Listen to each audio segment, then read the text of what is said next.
नमस्कार दोस्तों, मैं अनिरुद्ध आप सभी का फिर से स्वागत करता हूं डॉक्टर आशुतोष हेल्दी वर्ल्ड में।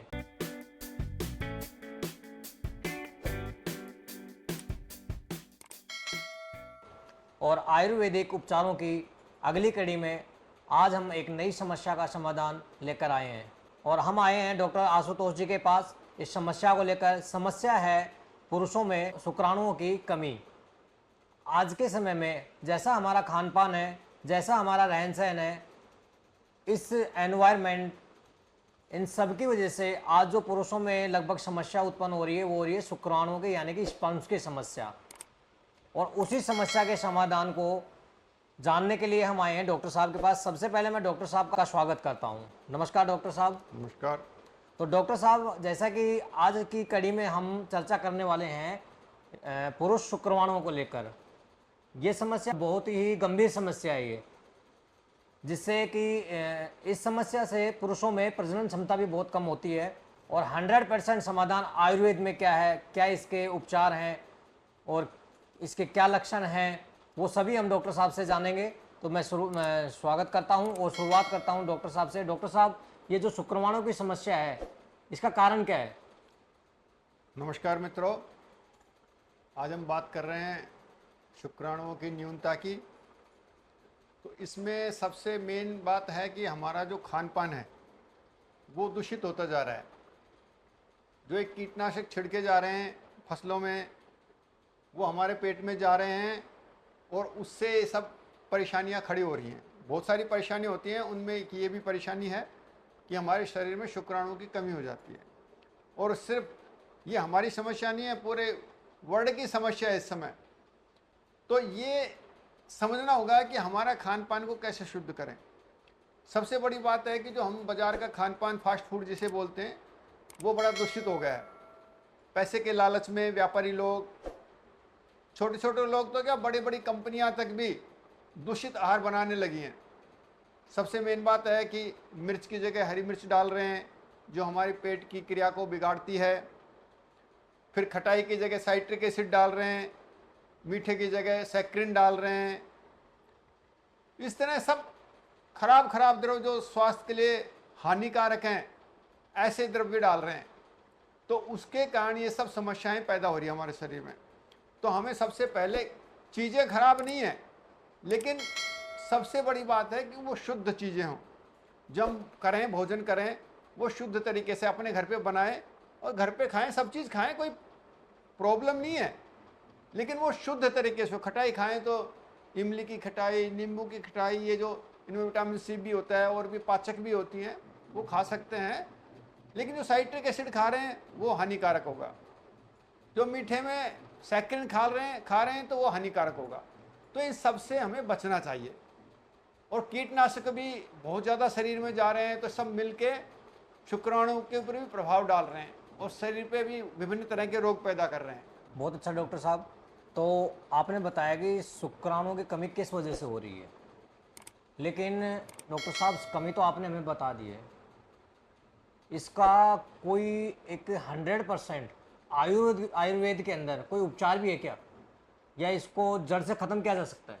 देखो अनुरोध, 100% इस दुनिया में कुछ नहीं होता। अच्छा अच्छा। कोई औषधि ऐसी नहीं है जो 100% काम करे। दुनिया में कोई औषधि नहीं है ऐसी, क्योंकि हमारा खान पान, रहन सहन, जीवनचर्या, इन सब का प्रभाव पड़ता है हमारे शरीर पर। तो हम जब तक वो सब चीज़ नहीं सुधारेंगे, तब तक कोई भी चिकित्सा प्रभावी नहीं हो पाएगी। इसलिए हमारी दैनिक दिनचर्या को हमें सुधारना पड़ेगा। हमारे खान पान को, हमारे रहन सहन को, हमारी नींद को, इन सब को सुधारना होगा, तभी कोई सफल नुस्खा निकल सकता है। कोई सोचे कि भाई नुस्खों के भरोसे सब कुछ हो जाएगा, तो ये संभव नहीं है। फिर भी मैं एक प्रयोग बता रहा हूँ, उसको प्रयोग करने से 90% केस हल हो जाते हैं। तो सबसे मुख्य बात है कि गीता में लिखा है, भगवान कृष्ण ने कहा है कि मैं पेड़ों में अश्वत्थ यानी पीपल हूँ। पीपल का बहुत महत्व है हमारे यहाँ। तो पीपल वृक्ष के जो फल आते हैं, जिन्हें गोल बोलते हैं हमारे यहाँ, तो जब तक ताज़ा है ताज़ा खाइए, ताज़ा नहीं हो तो सुखा के रख लें और उसका चूर्ण बना लें और एक एक 2-2 चम्मच वो सुबह शाम दूध के साथ लें। तो इससे स्पर्म की वृद्धि होती है, वीर्य की भी वृद्धि होती है, स्पर्म की भी वृद्धि होती है, इसमें दोनों चीज़ें बढ़ती हैं। तो वो हम ले सकते हैं। एक प्रयोग और है, अश्वगंध और विधारा बाजार में मिल जाते हैं, जड़ी बूटी की दुकान पे। वो लाके साफ सुथरे हों, ज़्यादा पुराने गले सड़े न हों। अश्वगंध और विधारा उनको पीस के उनका चूर्ण बना ले, एक चम्मच वो भी ले सकते हैं। अगर पीपल का फल नहीं मिले, पीपल का फल तो सर्वोत्कृष्ट है, इसको 4-6 महीने लेना पड़ेगा। तो धीरे धीरे धीरे धीरे शुक्राणुओं की वृद्धि होने लगेगी। और खान पान का ध्यान रखें तो इससे शुक्राणु बढ़ जाते हैं। ठीक है डॉक्टर साहब। अच्छा डॉक्टर साहब, इसके अलावा कुछ जैसे अगर हम फल फ्रूट अगर लेना चाहें तो उनमें से कौन से जो सबसे अच्छे फल फ्रूट इनको हम मानते हैं जो इसमें हमारे सहायक हो सकते हैं? देखिए, फ्रूट्स में बहुत ज़्यादा खट्टी चीज़ें न खाएं, बहुत ज़्यादा तीक्ष्ण नमक मिर्च की चीज़ें न खाएं, इससे फ़र्क पड़ता है। पर मीठे फल हों, अंगूर खा सकते हैं, मीठा आम खा सकते हैं, खुबानी खा सकते हैं, मुनक्का खा सकते हैं, ये सब इससे फ़र्क पड़ता है।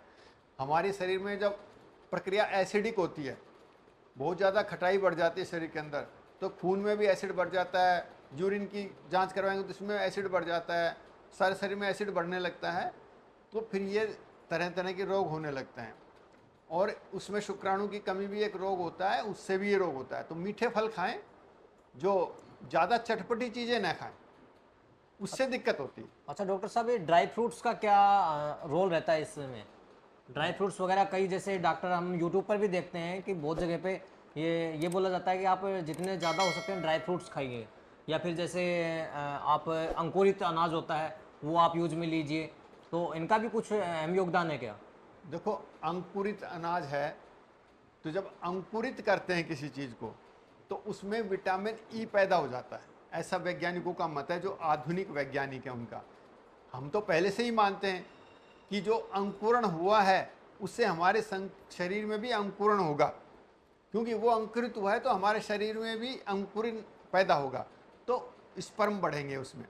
तो एक तो ये तरीका है। लेकिन आजकल का विज्ञान भी कहता है कि अंकुरित होते ही इसमें विटामिन ई पैदा हो जाता है, और विटामिन ई होता है वो प्रजनन क्षमता को बढ़ाता है।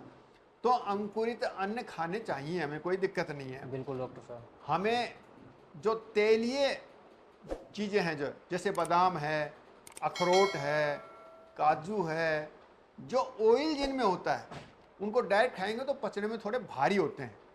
तो हमें उन्हें भिगो के खाना चाहिए, चाहे वो बादाम हो, चाहे अखरोट हो, चाहे काजू। तो वैसे भी खा सकते हैं, काजू में तेल बहुत ऐसा होता नहीं है, कम ही होता है। तो ये चीज़ें हमें भिगो के खानी चाहिए, जो आराम से हमारे पच जाए और हमें उष्णता पैदा नहीं करे ज़्यादा शरीर में। वैसे मुनक्का भी इसके लिए फ़ायदेमंद है। तो सूखे मेवे जो भी हैं, खुबानी खा सकते हैं, वो भी बहुत अच्छा स्रोत है, वो भी इसमें काम करता है। जो भी शुक्रवर्धक चीज़ें हैं वो सब खा सकते हैं। तो डॉक्टर साहब, आपने अभी हमें और हमारे दर्शकों को शुक्राणु बढ़ाने के और इसको वृद्धि करने के जो उपचार बताए हैं, इनके अलावा अगर आप और भी कोई सलाह जो गलतियां ना करें उनके उस बारे में भी कुछ कहना चाहेंगे? देखो, एक विषाक्तता भी एक कारण है जिससे शुक्राणु कम होते हैं। शरीर में तरह तरह के जो विष खा रहे हैं ना, हम कीटनाशक खा रहे हैं, तो उनसे भी फर्क पड़ता है। तो उसके लिए पीपल के पत्ते खा सकते हैं। पीपल के पत्ते खाने से शरीर की विषाक्तता कम होती है। शरीर में जो हम जहर खा रहे हैं वो कम होते हैं, तो शरीर के जहर कम होंगे और तो हमारे शरीर के अंदर निरापद हो जाएगा शरीर, उसमें कोई दिक्कतें नहीं करेंगे। हम कोई केमिकल भी ले लेंगे तो वो दिक्कत नहीं करेगा। तो हमें पीपल के पत्ते खाना चाहिए, उससे शरीर के विष निकल जाएंगे। अच्छा डॉक्टर साहब, एक सवाल और मेरे मन में है कि जैसे आजकल के बच्चों में एक अपराध और बढ़ रहा है, धूम्रपान हुआ और शराब का सेवन हुआ, ये भी बहुत ज़्यादा बढ़ गया है। और अनेक तरह के जो ड्रग्स होते हैं उनका भी इस्तेमाल करते हैं। इसके बारे में आपकी क्या राय है? देखो, जो सभी ड्रग्स है ना, वो विष के अंदर आते हैं। हमारे आयुर्वेद में कहा गया है कि कोई भी दुनिया में द्रव विष नहीं है, कोई अमृत नहीं है, हमारे ग्रहण करने के ऊपर है। तो जो विष जब हमें मार नहीं सकता तो वो नशा करता है। तो जितने नशा हैं उन सबको विषयों के अंतर्गत माना गया है हमारे। तो हमें उनके लिए जो विषाक्तता कम करे, जो एंटीऑक्सीडेंट चीज़ें हैं वो हमें खानी चाहिए, जिससे हमारे शरीर की विषाक्तता निकल जाए। तो चाहे वो शराब हो, शराब तो बिल्कुल एसिडिक होती है, बहुत ज़्यादा एसिड होता है शराब में, तो उसको कोशिश करना चाहिए कि कम से कम लें हम, या न लें तो ठीक है। अच्छा, धूम्रपान इनसे- भी नुकसान करता है इसमें। इनसे शुक्राणुओं की वृद्धि में कुछ नुकसान होता है क्या? हाँ बिल्कुल, मैंने पहले बताया कि जो विषाक्त चीज़ें हैं वो शुक्राणुओं को कम करती हैं। तो हमें विषाक्त चीज़ों में ही आती, जो भी नशे हैं वो सब विषाक्तता में आते हैं, चाहे वो धूम्रपान हो, चाहे वाइन हो, कोई भी नशा हो, अफीम हो, ये सब विषाक्त द्रव्यों में आते हैं। जो भी नशा है वो विषाक्त द्रव्य में आता है। तो विषाक्त द्रव्य हम लेंगे तो हमारे शुक्राणुओं पे निश्चित ही असर पड़ेगा, बैड इफेक्ट आएगा। तो हमें उनको छोड़ना चाहिए। उनको दूर करने के लिए जो चीज़ें हैं वो ग्रहण करनी चाहिए, जिसमें आजकल बोलते हैं जिसको एंटीऑक्सीडेंट, और हम बोलते हैं विषाक्तता नाशक। तो जो विषाक्तता नाशक वस्तु हैं वो लेनी चाहिए। तो उसमें एक चीज़ तो मैंने बता दिया, पीपल के वृक्ष के पत्ते ले सकते हैं, मंजिष्ठ ले सकते हैं, जिससे शरीर की विषाक्तता कम हो जाती है। धन्यवाद डॉक्टर साहब आपका बहुत बहुत।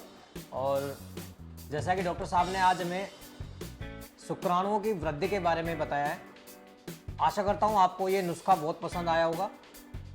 अगर आप इस समस्या से ग्रस्त हैं तो आप इसको उपाय को करके ज़रूर देखिए। अगर आपको इससे समाधान मिलता है तो आप हमें ऑफलाइन कमेंट करके ज़रूर बताएं, और हमारे चैनल को सब्सक्राइब ज़रूर करें। शेयर करना बिल्कुल भी ना भूलें, क्योंकि आपका एक शेयर किसी न किसी बड़ी समस्या से छुटकारा दिला सकता है। आप सभी का बहुत बहुत धन्यवाद। नमस्कार। नमस्कार।